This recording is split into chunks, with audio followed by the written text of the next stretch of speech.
Hey there, StarCraft fans, it's Falcon Paladin coming at you with yet another edition of StarCraft 2. It's Legacy of the Void. It's been that way for a while. It's going to be Shin and Maru on Winter Madness. Bottom right, Maru. He's back on the channel. Been a long time. Top left, it is Shin. We love this guy too. Woo, he is so good at micro and macro. I think Maru's in trouble today, but we will see if Maru can live up to his old reputation. He has won more GSLs than anyone ever has in the history of StarCraft 2. You already knew that because you are a Maru fan for clicking on this video, aren't ya? So, this is from lotv.spawningtool.com. Good place to get replays for StarCraft 2, and a good place for build orders as well. If you're struggling on the ladder, especially 1v1 ladder against a certain matchup, say you're a Protoss struggling against Terran, then go ahead and check it out. The build orders are there for you, and it's going to be a 18 pool? 18 pool after an extractor trick here for Shin. Interesting stuff. Walling off at the top of his ramp with a barracks and a supply depot. Here is a Maru. You can wall off against Lings very easily with this build. You can expand easily with this build. It looks like it's going to be a Reaper expand, as always, for the last several years of this matchup and even beyond. So yeah, happy Wednesday, everyone. Happy New Year's Eve. Hope everyone is having a great New Year's Eve. We're looking forward to 2026 with more StarCraft 2 on the channel. I know the future is uncertain, right, for StarCraft 2, but I will continue to cast StarCraft 2 as long as there are people that want to watch it. So, expanding after pool, extractoring after the expansion has started is Shin here. I think he's preparing for a proxy or something. Terra the Overlord, seeing Steve the SCV moving out, looking for proxies with the Overlord. There are no proxies, but it's going to be an expand here from Maru, and a nice SCV check to make sure it wasn't a pool first. And guess what? It was a pool first. We have Lings on the way. We've got two sets of Lings on the way here. We have a Queen popping right now and injecting immediately. The SCV says, how many Lings are you going to send across the map here? And these Lings are like, okay, we're waiting for a Reaper. The Reaper is here. And we're going to try to catch him with Queens, catch him with slow Lings. And there it is. Speed's on the way with the first 100 gas here, dodging the KD8 charge very ably here from our Queen. And expansion almost done here from Maru as well. So pool first. And I don't know. I guess the idea was not to put pressure on Maru, just to have Lings available for when the Reaper showed up. I don't know, man. Let's see what Shin is planning to follow up. I'll follow up with, right? Ending a sentence with a preposition is not a good thing in English, but I think it was appropriate there. A third command center on the way, sub 3 minutes. We've got a barracks. We've got another barracks. We do have a Hellion pumping out, being pumped out here from this reactor to factory. Not getting supply blocked. Here is Shin. This Reaper has no kills. He's just scouting and seeing. Third hatch on the way at 3 minutes and 18 seconds here. So it's a delayed third, but it's an early lair here from Shin. Fair enough. Speed just about done. This Reaper says, my days are numbered when speed is finished. For those Lings. Tech Lab working on stim. Third base almost done at 3 minutes and 30 seconds here. Maru popularized the early third here inside the main base. There's very little a Zerg can do to try to punish that. And scout it as well, right? If you try to scout the early third here, Marines will shoot down your Overlord and supply block you. But how do you tell the difference between a 2-base all-in and an early third if you are a Zerg player, man? Just prepare for everything, right? Lings and Queens. Oh, what the heck? A Nydus. Oh! Nydus shenanigans here from Shin. It's going to be a Ling Queen Nydus on Winter Madness against Maru. I guess there is a way to punish the early third here. It's a Ling Queen Nydus from Shin. That's what you use the Lair Tech for. Oh my goodness. Now, these Hellions can scout the Nydus here, but these Queens and Lings shoo them away. Got Lings here. We've got a starport. Banshees are pretty good against Nyduses unless there are Queens inside the Nydus. And then Banshees, yo. They are going to get shot out of the sky so fast here. Excellent positioning for this Nydus. Can we see it with this floating? Oh, he does see it right as it pops up here. Queens pouring out of the Nydus. Lings pouring out here. Says Shin. And then Lings at the front as well. Oh my goodness gracious. Creep tumor down. These queens are here to snipe down any banshees that are going to show up here. Second Nydus inside the main base. Hellions did clean it out in the natural base here. Hellions are now being pulled into the main base. Now, there are Lings here, but not enough. And the queens here are not enough either. Pulling a lot of SCVs.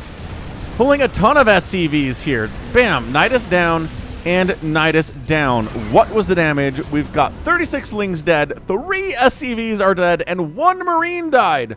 1. Resources lost. 1,300 to 375. That was a fail Nydus attempt. Here from Shin. Can we come back from this, Shin? I kind of feel like you can't, man. We've got 49 workers for Maru. We've got 32 for you. Army supply is even, but all you have right now are Lings and Queens. Baneling Nest being started now. We've got Lings sniping down a siege tank. No, doesn't even snipe it down because of the repair. 5 kills on that tank. Into red health. Oh, man, Shin. That was a fully risky Nydus build, and Maru defended it so well. And check it out. He's ahead. He's ahead at all facets of the game right now. 3 base to 3 base. He's ahead on income here as the income advantage tab shows. Oh my goodness. That was an interesting build there from Shin. But yeah, making more racks. We've got a siege tank here that is not dead. We've got another reactored starport on the way. Hellion, Marines. Okay. We have enough Lings and Queens to handle that. We have slow banelings as well now. Centrifugal Hooks is on the way. Double Evolution Chamber for double upgrades. We've got a Combat Shield upgrade on the way for these Marines as well. They did not have Combat Shield when they showed up at the third base here just a second ago. And they're like, hey, how come we didn't have Combat Shield? That's not a long upgrade. It's a short upgrade. And Maru says, yeah, fair enough, guys. Let's go ahead and finish up Combat Shield before we poke in on Creep next. So yeah, 3 base to 3 base. We've got Mules for Maru as well. Just look at this. Look at the income advantage tab. Slow banelings off Creep are not good against Marines. Centrifugal Hooks finishing up here in the next 20 seconds. There we go, 13 seconds. Centrifugal Hooks is done. Army value 54 to 39 in advantage for our guy Maru. Widow Mines being produced as well. It's just by the book TVZ here with a little bit of an interruption because of the 2 Nydus worms that showed up in his main base.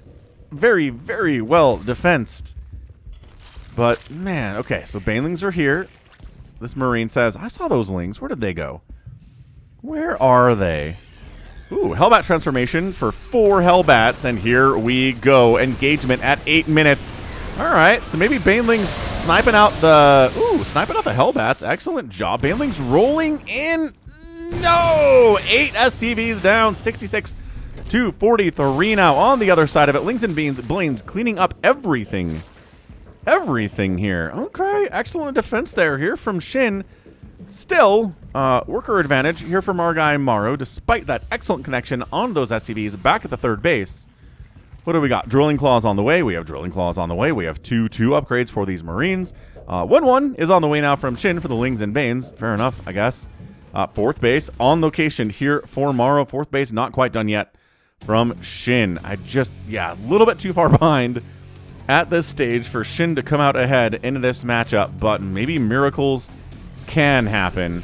And scanning and seeing the 4th base that is not done. And Lings and Banes both with speed here. And look at this. Ba-bam! Widowmine shots. Leaving behind a few Marines here. They say, okay, so defending it. We've got a Widowmine drop, pulling the drones here. And yeah, okay, excellent defense. Excellent defense for that Widowmine drop. Reburrowing and unburrowing the Widowmine. just for a hope of taking out like 10 drones here. And then on the other side here, forcing a cancel. on the 4th base. 95 to 46 army supply, man, and then boosting into the main base as the crow flies. That is a short distance, but again, all the way around here, unloading fully inside the main base of Shin is Maru, stimming up, and sniping an extractor here over on the other side. Oh, taking down a medevac with a spore, but nothing cleaning out the Marines inside the main base. Can you snipe down a lair with +1/+1 Marines? Yes, you can, before the Lings and Veins show up here, and GG. Maru gets the win. Ay caramba, that was absolutely insane. What a fantastic showing. Fantastic showing from Maru on Winter Madness for your Wednesday. I mean, that was... wow. Absolutely fantastic showing from him. Maru, again, still a great player, man. Took so little damage from this Nydus opening. I feel like 99% of other Terran players would have lost like at least 10 Marines and like 10 SCVs there, but no, he had SCVs body blocking. They were getting healed. We had Marines in there dealing damage, obviously. The Queens couldn't get a lot done. There were no Banshees for them to snipe. And then, yeah, just a lot of Queens died, a lot of Lings died, and at the end of the day, there just wasn't too much damage done for Shin. So Maru ended up losing 45 Marines. Resources lost 79 to 4,700. It was bad. It's not as bad as it was after that initial Nydus attempt, but it's pretty bad now. And Income tab tells us the whole story over the last 5 minutes. It's tough. It is really, really tough to get in there and do something like that against Maru. Sacrifice your economy, sacrifice your tech to get this thing done, and then have it cleaned up, and then you're just done. It's just Maru's not going to screw up. He's not going to mess up his timings. He's not going to forget about upgrades. He's going to push you. He's going to pressure you. He's going to be dropping here and take out your lair and force a cancel on your 4th, and you're going to die. So that's the nature of Maru when he's at his best, and that is what Maru was at his best here. So Terran fans are like, look, Maru's playing like this now. Let's go. Maybe 2026, another year of Maru could be good for the Terran fans of the channel and of StarCraft 2 at large. So great job. Excellent game. And let's wrap it up. So that is going to be it for me today. This has been Falcon Paladin coming at you with yet another edition of StarCraft 2 Legacy of the Void. Go ahead, hit that like button, hit that subscribe if you like what you saw, what you heard today. You can also catch me on Twitter, Facebook, Patreon, Twitch, Instagram, TikTok, and Blue Sky. All at /Falcon Paladin. And until next time, as always, thank you so much for watching, and you take care of yourself.